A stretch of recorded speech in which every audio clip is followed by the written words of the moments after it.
সকল প্রিয় মুসলমান ভাইদের জানাই আসসালামু আলাইকুম। তো আমি আজকে আপনাদের মাঝে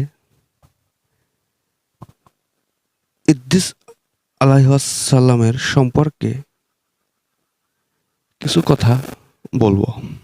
ভুল ত্রুটি হলে ক্ষমা করে দিবেন। ইদ্রিস আলাইহিসসালাম সম্পর্কে কোরআনে সামান্য উল্লেখিত আছে, তবে হাদিস ও ইসলামিক ইতিহাসের বইগুলোতে কিছু বর্ণনা পাওয়া যায়। ইদ্রিস আলাইহিসসালাম ছিলেন একজন নবী এবং আল্লাহর কাছে অত্যন্ত প্রিয়। তিনি পয়গম্বরের মধ্যে ছিলেন উচ্চতম